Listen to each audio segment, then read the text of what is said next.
Sri Kuberan TV நேயர்கள் அனைவருக்கும் எனது இனிய வணக்கம். நான் உங்கள் டிஜே சுந்தரபாண்டி, சிவகாசியிலிருந்து. உலகெங்கும் இருக்கும் நேயர்கள் அனைவருக்கும் எனது பணிவான வணக்கத்தை தெரிவித்துக் கொள்கிறேன். நான் உங்கள் டிஜே சுந்தரபாண்டி, சிவகாசியிலிருந்து.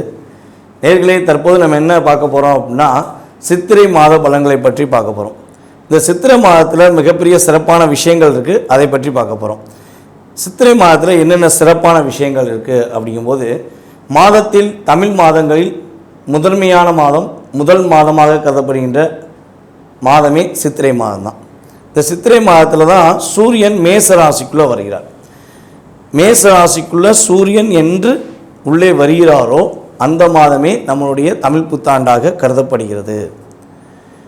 தமிழர்கள், உலகெங்கும் இருக்கும் தமிழர்கள் அனைவருமே இந்த சித்திரை மாதத்தில் ரொம்ப ரொம்ப சந்தோஷமாக இருப்பாங்க. ஏன்னா தமிழர்களுடைய புத்தாண்டில் ஸோ அனைவருமே மகிழ்ச்சியாக கொண்டாடக்கூடிய ஒரு மாதமாக நம்ம கொண்டாடிக்கிட்டு இருக்கோம். ஸோ இப்படிப்பட்ட மாதத்தில் இன்னும் சிறப்பான விஷயங்கள்லாம் இருக்குது. அது என்னென்ன விஷயங்கள் இருக்குது அப்படின்னு சொல்லி பார்க்கும்போது, இந்த சித்திரை மாதத்தில் மதுரை மீனாட்சி அம்மன் திருக்கல்யாணம் நடைபெறுகிறது. மதுரை மீனாட்சி அம்மன் திருக்கல்யாணமே சித்திரை மாதத்தில் தான் நடைபெறுது. ஸோ யாருக்கெல்லாம் திருமணம் முடியவில்லை என்று அதிகமாக வருத்தப்படுகின்ற பெண்களாக இருக்கிறார்களோ, கிட்டத்தட்ட ஒரு 30 வயது கடந்துருச்சு, எனக்கு 35 வயது கடந்துருச்சு, ஸோ எனக்கு திருமணமே இன்னும் முடியலை, ஜாதக ரீதியாக நிறைய தோஷங்கள் இருக்குது, என்ன பண்ணனே தெரியல அப்படின்னு வருத்தப்படுகின்ற அத்தனை நபர்களுமே உறுதியாக மதுரை மீனாட்சி அம்மன் திருக்கல்யாணத்தை போய் பார்த்தீங்கன்னா 100% உங்களுடைய ஜாதகத்தில் எவ்வளோ பெரிய தோஷங்கள் இருந்தாலும் நீக்கி உங்களுக்கு திருமணத்தை நடத்தி வைக்க மதுரை மீனாட்சி அம்மன் ஆசீர்வாதம் கிடைக்கும். இது ஒரு மிகப்பெரிய முக்கியமான விஷயம். அதனால் மறக்காமல் போய் மதுரை மீனாட்சி அம்மன் திருக்கல்யாணத்தை பார்த்துருங்க. ஸோ இதில் இன்னொரு விஷயம் இருக்குது. கணவன் மனைவி ஒற்றுமை இல்லாமல் ஒரு பிரிவை சந்திக்கக்கூடிய நிலையில் சேரணும்னு ஆசைப்படுறவங்க கட்டாயமாக உறுதியாக மதுரை மீனாட்சி அம்மன் திருக்கல்யாணத்தில் போய் கலந்துக்கிட்டு அங்கே உள்ள ஆசீர்வாதத்தை பெற்றுட்டு வாங்க. உங்களுக்கு கணவன் மனைவி ஒற்றுமை ஏற்பட்டு குடும்பம் ஒரு மகிழ்ச்சியான சூழ்நிலையை நோக்கி பயணிக்க வாய்ப்புகள் உள்ளது. அதே போல் இந்த சித்திரை மாதத்தில் இன்னொரு சிறப்பான விஷயம் என்ன பார்த்திங்கன்னா, மதுரையில் கள்ளழகர் ஆற்றில் இறங்குவார். இந்த வைபோகம் பார்க்க அத்தனை மக்களுமே கூடியிருப்பாங்க. அந்த அழகர் ஆற்றில் இறங்குனாலே மதுரையை குலுங்கும், அப்படியே நிற்க கூட இடம் இருக்காது. ஆனால் அந்த இடத்துல போய் நீங்கள் நிற்கணும். நிற்க இடம் இல்லாட்டியும் பரவாயில்ல, நான் போய் அழகரை பார்ப்பேன், அவர் ஆற்றில் இறங்குறத பார்ப்பேன் அப்படின்னு சொல்லி யாரெல்லாம் மனதார போய் வழிபாடு செய்கிறீர்களோ அவர்களுடைய மனதில் உள்ள கஷ்டங்களை நீக்கி, கவலைகளை நீக்கி, உடலில் உள்ள வியாதிகளை நீக்கி கள்ளழகரின் அபிஷேகம் உங்களை வெற்றி பெற வைக்கும். அவருடைய ஆசீர்வாதம் உங்களுடைய சகல விதமான கஷ்டங்களை நீக்கி உங்களை வெற்றி பெறுவதற்கான ஒரு அற்புதமான ஒரு சிறப்பான செயல்பாடு. ஸோ மறக்காமல் மதுரை கள்ளழகர் நிகழ்ச்சியில் போய் கலந்துக்கோங்க. உங்களுடைய கவலைகள் எல்லாம் மறந்துடும். இது சித்திரை மாதத்தில் இன்னொரு சிறப்பு. அதுக்கு அடுத்தபடியாக பார்த்தீங்கன்னா, சித்திரை மாதம் சித்ரா பௌர்ணமி அன்று நம்மளுடைய சித்திரகுப்தர் பிறந்த நாள். அவர் தான் நம்மளுடைய வாழ்க்கையின் விதிகளை கணக்குகளாக எழுதக்கூடிய ஒரு நாயகன். ஸோ அவரே பார்த்திங்கன்னா சித்ரா பௌர்ணமி என்று தான் பிறந்திருக்காரு. ஸோ இந்த அற்புதமான நாளில் நீங்கள் மறக்காமல் உங்களுடைய வீட்டின் அருகில் இருக்கின்ற முருகன் கோவிலில் சென்று மனசார வழிபாடு செஞ்சீங்கன்னா, முதல் விஷயம் என்னென்னா, உங்களுக்கு வராத கடன் வந்துடும். நீங்கள் எங்கேயா கடன் கொடுத்துருந்தீங்க, அந்த கடன் வரல, கொடுத்த காசை ஏமாற்றிட்டாங்க அப்படிலாம் வருத்தப்படுறீங்கன்னா அந்த வராத கடன் உறுதியாக உங்களுக்கு வரும். இன்னொரு விஷயம், கணக்கில் ரொம்ப வீக்காக இருக்கேன், பிஸ்னஸில் இருந்தாலும் சரி படிப்பில் இருந்தாலும் சரி, நான் கணக்கில் வீக்காக இருக்கேன் அப்படின்னு நினைக்கிற யாராக இருந்தாலும் உறுதியாக அந்த சித்ரா பௌர்ணமி அன்று முருகன் கோயிலில் போய் தரிசனம் பண்ணுங்கள். பண்ணிங்கன்னா கணக்கில் நீங்கள் அதிகமான சதவீதம் பெறுவதற்கான ஒரு அற்புதமான செயல்பாடாக உதவும். இது நீங்களும் பண்ணலாம், உங்களுடைய குழந்தைகளையும் கூட்டு போகலாம். குழந்தைகளை கூட்டு போய் நீங்கள் வழிபாடு செஞ்சீங்கன்னா குழந்தைகள் படிப்பில் சிறந்து விளங்கி ஒரு சிறப்பான மாணவன் என்று பேர் வாங்கக்கூடிய ஒரு அற்புதமான செயல்பாடு நிகழும் என்பது உண்மை. இதில் இன்னொரு விஷயம் நீங்கள் 12 ராசி நேயர்களுமே கடைபிடிக்கலாம் இந்த சித்திரை மாதத்தில் முழுமையாக. என்ன விஷயம் அப்படின்னு பார்த்தீங்கன்னா, இந்த சித்திரை மாதத்தில் வெயில் நல்லா பயங்கரமாக இருக்கும். எல்லாருக்குமே தெரிஞ்ச விஷயம், வெயில் அவ்வளோ தூரம் இருக்கும். மனிதர்களாகிய நம்மளாலே இந்த வெயில் தாக்கத்தோட செயல்பாடை தாங்க முடியல. ஸோ இந்த பறவைகள் விலங்குகள்லாம் இருக்குது பார்த்திங்களா, அவங்களாம் என்ன செய்வாங்க? அப்போ அவங்களுக்கு நீங்கள் என்ன செய்யணும்னா, பறவைகளுக்கோ விலங்குகளுக்கோ உறுதியாக டெய்லி ஏதாவது பறவைகளுக்கு நீங்கள் தண்ணீர் வந்து வச்சிடணும். வீட்டில் மாடியிலையோ இல்லை வெளியவோ தண்ணீர் வந்து வைக்கணும். அது வந்து விலங்குகள் சாப்பிட்டாலும் சரி, விலங்குகள்னால் நாய் பூனை அதே மாதிரி விலங்குகள் சாப்பிட்டாலும் சரி, அல்லது பறவைகள் தண்ணி குடித்தாலும் உங்களுடைய சகலவிதமான தோஷங்கள் நீங்கக்கூடிய ஒரு அற்புதமான மாதமாக கருதும்.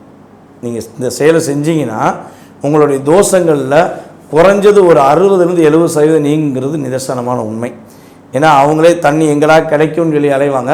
ஸோ நீங்கள் அந்த தாகத்தை தீர்க்கும் பொழுது உங்களுடைய வாழ்க்கையில் நல்ல மாற்றங்களை நீங்கள் உறுதியாக உணர முடியும் என்பது நிதர்சனமான உண்மை. ஸோ அனைவருமே 12 ராசி நேயர்களுமே இதனை கடைபிடிக்கலாம். இப்போ நம்ம அடுத்து இன்னொரு விஷயம் பார்க்க போகிறோம். இந்த சித்திரை மாதத்தில் உள்ள கிரக நிலைகள் என்ன, சித்திரை மாதத்தில் என்னென்ன கிரகங்கள் எந்தெந்த ராசியில் அமர்ந்திருப்பாங்க அப்படின்னு சொல்லி பார்ப்போம். அதாவது நவகிரக நாயனாக கருதப்படுகின்ற சூரிய பகவான் மேச ராசிக்குள்ளே அமர்ந்திருக்கிறார். அதுக்கடுத்தபடியாக ரிஷப ராசியில் குரு பகவானும், கடக ராசியில் செவ்வாய் பகவானும், கன்னி ராசியில் கேது பகவானும், கும்ப ராசியிலிருந்து மீன ராசி நோக்கி ஆல்ரெடி சனி பகவான் பயணம் செஞ்சிட்டார். அப்போ மீன ராசியில் சனி பகவானும், சுக்கிர பகவான், புதன் பகவான், ராகு பகவான், கிட்டத்தட்ட 8 கிரகங்களை பார்த்துட்டோம். 9ஆம் கிரகம் என்று கருதப்படுகிற சந்திரன் கிட்டத்தட்ட 2.5 நாளுக்கு ஒருக்க நகர்வதனால் சந்திரன் மட்டும் மென்ஷன் பண்ணல. ஸோ இந்த கிரக அமைப்புகளை வைத்து 12 ராசி நேயர்களுக்கும் என்னென்ன மாற்றங்கள் ஏற்பட போது, என்னென்ன முன்னேற்றங்கள் ஏற்படுங்கிறத நம்ம வாங்க வீடியோக்குள்ள. தன்னம்பிக்கையை மூலதனமாக, தைரியத்தை எப்பொழுதும் தன்னுடைய மனதுக்குள் வைத்து கொண்டு செயல்படக்கூடிய ஒரு சிறப்பான ராசியில் மேச ராசி ஒன்று. மேச ராசி சொல்லவே தேவையில்லை, 7.5 சனியை பார்த்து பயந்து கொண்டே இருக்கக்கூடிய ஒரு காலகட்டமாக இருக்கிறது. மனசுக்குள்ள ஒரு பதட்டமும் பயமும் இருக்கிறது என்ற சூழ்நிலையில் நீங்கள் பயணிச்சுக்கிட்டு இருக்கலாம். ஸோ நான் சொன்ன வீடியோலாம் யார் கரெக்டாக ஃபாலோ பண்ணுறாங்களோ அவங்களுக்கு அந்த பயம் இருக்காது. இதுதான் உண்மை. ஏன்னா 7.5 சனி மேசராசினியர்களை மிகப்பெரிய தாக்கத்தை கொடுக்காது என்பது நிதர்சனமான உண்மை. அதனால் பயப்பட வேண்டாம். இப்போ மேச ராசிக்கு இந்த சித்திரை மாதத்தில் என்னென்ன மாற்றங்கள்லாம் ஏற்பட போகுது, இந்த சித்திரை மாதத்தில் ஏற்படுகின்ற முன்னேற்றமான சூழ்நிலைகள் என்னென்ன அப்படின்னு சொல்லி பார்க்க போகிறோம். ஸோ முதல் விஷயம், உடல் ஆரோக்கியத்தில் உங்களுக்கு ரொம்ப ரொம்ப சூப்பரான நிலை ஏற்படும். இவ்வளோ நாளாக என்ன பிரச்சனை இல்லை, உடல் ரீதியாக என்ன மன அழுத்தங்களோ அல்லது மனசுக்குள்ளே உள்ள அழுத்தத்தினால உடலில் ஏதாவது பிரச்சனை ஏற்பட்டுச்சு அப்படின்னா அந்த நிலை மாறி உடல் ஆரோக்கியத்தில் சிறப்பான செயல்பாடுகள் நம்மளுடைய மேச ராசினியர்களுக்கு ஏற்பட போகுது. என்ன பிரச்சனைகள் இருந்தாலும் சரி, அந்த பிரச்சனைக்கு ஒரு சரியான மருத்துவரை நாடி நீங்கள் விடை பெறுவதற்கான, நல்ல விதமான மாற்றத்தை பெறுவதற்கான ஒரு அற்புதமான மாதமாக நம்மளுடைய மேசராசினியர்களுக்கு ஏற்பட போகுது. அதேபோல் சில நபர்களுக்கு வந்து பார்த்திங்கன்னா திடீர்னு பண வரவுகள் அதிகரிக்கும். நம்மளுடைய மேசராசி என்பவர்களுக்கு இந்த மாதத்தில் பண வரவுகள் கொஞ்சம் அதிகமாக இருக்கும். எங்கேருந்து பணம் வரும், எப்படி வரும், அதை என்ன சொல்லுவாங்க, நான் எங்கே இருப்பேன் எப்படி இருப்பேன் தெரியாது, ஆனால் வந்துக்கிட்டே இருக்கும். அப்படிங்கிற மாதிரி உங்களுக்கு இந்த மாதத்தில் உறுதியாக திடீர் பண வரவுகள் வருவது மூலமாக மகிழ்ச்சிகள் அதிகரிப்பதற்கான சூழ்நிலைகள் உண்டு. உங்களுடைய எதிரிகள் யாராக இருந்தாலும் சரி, மறைஞ்சு நின்று அடிக்கிற எதிரியாக இருந்தாலும் சரி, அல்லது உங்கள் கூடயே இருந்து உங்களுக்கு ஆப்போசிட்டாக செயல்படுற எதிரிகளாக இருந்தாலும் சரி, அவர்கள் யார் என்பதை இந்த மாதத்தில் நீங்கள் தெளிவாக அறிவீங்க. வேலை பார்க்குற இடத்துல நீங்கள் உண்மையாக ரியலாக வேலை பார்த்தும் கூட உங்கள் கூட இருக்க சில நபர்களாலவே நீங்கள் கெட்ட பேர் ஆகியிருப்பீங்க. ஸோ அந்த நிலையை மாற்றி அமைத்து உங்களுடைய திறமையை நீங்கள் முழுமையாக வெளிக்காட்டக்கூடிய ஒரு அற்புதமான மாதம் இந்த சித்திரை மாதம் என்பதை உறுதியாக சொல்ல முடியும். ஸோ அதேபோல் அரசாங்கம் சம்மந்தப்பட்ட முயற்சிகளில் பல விஷயம் தடைகளை சந்தித்து கொண்டிருக்கும் நம்மளுடைய மேசராசி என்பவர்களுக்கு தடைகளை தகர்த்தெறிந்து வெற்றி பெறுவதற்கான வாய்ப்புகள் உண்டு. யாராச்சும் அரசாங்க வேலைக்காக எழுத போகிறீங்க, எழுதலாம்னு நினச்சிக்கிருக்கீங்க அப்படின்னா கட்டாயமாக இந்த வட்டம் அப்ளிகேஷன் தாக்கல் பண்ணிடுங்க. எது சித்திரை மாதத்தில் உறுதியாக அப்ளிகேஷன் தாக்கல் பண்ணுங்கள். நீங்கள் நல்ல மதிப்பெண் பெற்று வெற்றி பெறுவதற்கான செயல்பாடு கிரகங்கள் சூரிய பகவான் மூலமாக உங்களுக்கு அத்தனை விதமான கிரகங்களும் உங்களுக்கு முழுமையாக செயல்படும், உங்களுக்கு ஃபேவராக செயல்படுவாங்க. சரியா? ஸோ அதனால் மறக்காமல் அப்ளிகேஷன் பண்ணாதவங்க அப்ளிகேஷன் ஃபார்ம் ஃபில்லப் பண்ணி கொடுங்க. அதே போல் அரசாங்க வேலையில் இருக்கிறவங்க சில சிக்கல்களை சில பிரச்சனைகளை நீங்கள் சந்திச்சுட்டு வரலாம். ஸோ அது அப்படியே ஒரு முடிவை கொடுத்து உங்களுக்கு ஃபேவராக அமையும். உங்களுக்கு எந்த ஒரு கவலையும் இல்லாமல் எந்த ஒரு மன அழுத்தமும் இல்லாமல் உங்களுக்கு ஃபேவராக அமைவதற்கான சூழ்நிலைகளை கிரகங்கள் கொடுக்கின்றன. இந்த மாதத்தில் பார்த்திங்கன்னா இன்னொரு முக்கியமான விஷயம் இருக்குது. முக்கியமான பிரபலங்களை சந்திப்பீங்க. உங்களுக்கு தெரியாத ஒரு பிரபலங்கள், அதாவது உங்கள் ஊரில் உள்ள மிக முக்கியமான பிரபலங்களாக கூட இருக்கலாம். அது அதிகாரியாக இருந்தாலும் சரி, அரசியல்வாதியாக இருந்தாலும் சரி. ஸோ அப்படிப்பட்ட ஒரு முக்கியமான பிரபலங்களை நீங்கள் சந்திக்க இந்த மாதம் உங்களுக்கு சாதகமாக இருக்கிறது. அதன் மூலமாக உங்களுடைய வாழ்க்கையில் மிகப்பெரிய மாற்றங்கள் ஏற்பட போது, மிகப்பெரிய முன்னேற்றங்கள் ஏற்படக்கூடிய செயல்பாடாக கருதலாம். உங்களுடைய மூத்த சகோதரர்கள் உங்களுக்கு உதவி செய்வாங்க.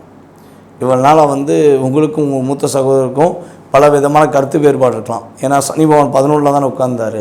ஸோ அப்போ மூத்த சகோதரருக்கே மனசுக்குள்ள ஒரு அழுத்தம் இருந்துக்கிட்டே இருக்கும்.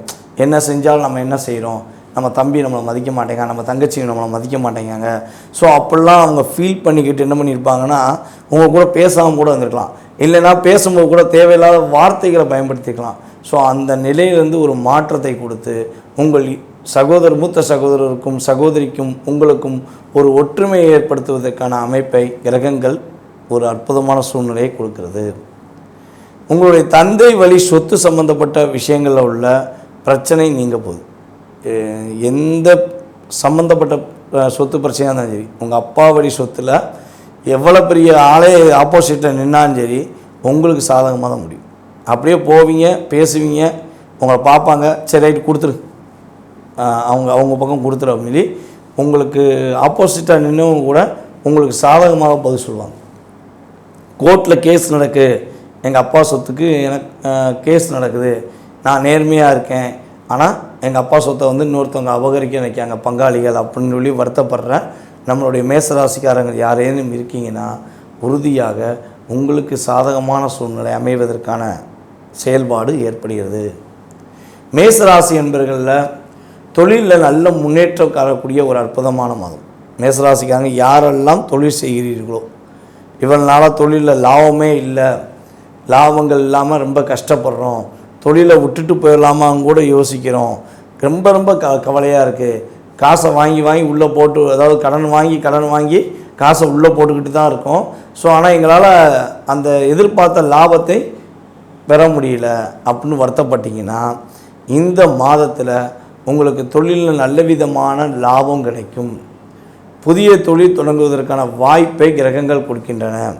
ஸோ தொழிலில் லாபத்தை பெற்று மகிழ்ச்சி அடையக்கூடிய ஒரு அற்புதமான மாதமாக இந்த சித்திரை மாதத்தை எடுத்துக்கொள்ளலாம். ஸோ இவ்வளோ நல்ல விஷயங்கள் நடைபெறுது. என்ன விஷயங்களில் கவனமாக இருக்கணும் அப்படின்னு சொல்லி பார்க்கும்போது, மேச ராசி சூரிய பகவான் அமர்ந்திருந்தாலும் மேச ராசிக்கு அதிபதியான செவ்வாய் உங்கள் ராசிக்கு 4ஆம் இடமான கடக ராசியில் போய் வலு இழக்கிறார். அப்போ நம்மளுடைய மேசராசி என்பர்கள் முடிஞ்சளவு ஒரு விஷயத்தை செய்வதற்கு முன்னாடி உங்களுக்கு பிடித்தமான, உங்களை உண்மையாக நேசிக்கக்கூடிய நபர்கள் யாருன்னு நல்லா செக் பண்ணிவிட்டு புதிய முயற்சிகள் எடுத்தால் மட்டும் ஒரு தடவை அவங்கள்ட்ட கேட்டுக்கோங்க, இது செய்ய போகிறேன், இது செய்கிறதுனால கொஞ்சம் நன்மை இருக்குமா, ஸோ இதில் என்னென்ன மைனஸ் இருக்கும்னு சொல்லி கேட்டிங்கன்னா அவங்க உங்களுக்கு ப்ளஸ் மைனஸை பிரித்து கொடுப்பாங்க. ஸோ அது உண்மையான நபர்கள்ட்ட போய் கேளுங்க, தேவையில்லாத நபர்கிட்ட கேட்டு ஏமாந்து விட வேண்டாம். ஸோ அப்படிப்பட்ட நபர்கள் கூறும் சில கருத்துக்கள் உங்களுக்கும் ஒரு புரிதல் ஏற்பட்டுச்சுன்னா நீங்கள் அதை செய்யவா வேண்டாமான்னு முடிவெடுத்து செய்யுங்க. அதே போல் உங்களுடைய வீடு மனை கட்டக்கூடிய செயல்பாடுகளை ஏதேனும் முயற்சி எடுக்கிங்கன்னா முடிஞ்சளவு பார்த்திங்கன்னா வைகாசிக்கு மேலே தொடங்கும். வைகாசிக்கு ஸ்டார்டிங் பிறகு கூட தொடங்குங்க. வீடு சம்மந்தப்பட்ட ஆல்ட்ரேஷன், வீடு சம்மந்தப்பட்ட செயல்பாடுகள் ஏதேனும் முயற்சி எடுத்தால் கொஞ்சம் மேசராசிக்காரங்க கட்டாயமாக கவனம் செலுத்துங்க. அதில் ஏதாச்சும் கொஞ்சம் அதிகமான செலவுகள் ஏற்பட்டுரும். ஸோ அதனால் கவனம் செலுத்துங்க. புதிய வண்டி வாகனங்கள் வாங்குவதாக இருந்தால் வாங்க வேண்டாம்.